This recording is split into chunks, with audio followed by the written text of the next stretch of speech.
সে আমার পায়ে বসে কাঁদতে লাগলো। আল্লাহর দোহাই, আমাকে তালাক দিও না, আমি কোথায় যাব? আমি তাকে আরও অপমান করার কথা ভাবলাম এবং বললাম, যদি তুমি আমার কুকুরের সাথে একই পাত্রে খাবার খাও তাহলে তালাক থেকে বেঁচে যাবে। সাবেরাকে তালাক না দেওয়ার এই শর্ত আমি রেখেছিলাম এবং আমি জানতাম যে সাবেরা এটা কখনো করবে না, কিন্তু নিজের বাড়ি বাঁচানোর জন্য সে সেটাই করল।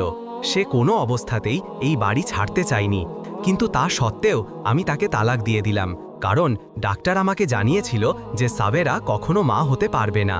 সাবেরার সাথে আমার ভবিষ্যৎ আমাকে অন্ধকার মনে হচ্ছিল। তাকে তালাক দেওয়ার পর আমি তাকে বাড়ি থেকে বের করে দিলাম এবং আমি কানাডায় চলে গেলাম, যেখানে একটি তেল কোম্পানিতে চাকরি শুরু করলাম। আমার বেতন আমার কল্পনার চেয়েও ভালো ছিল এবং আমার ভাগ্য বদলে গিয়েছিল। আমি মনে মনে ভাবতাম যে সাবেরাকে তালাক দেওয়া আমার জন্য উপকারী প্রমাণিত হয়েছে। একদিন কোম্পানির মালিক আমাকে বললেন যে দুবাই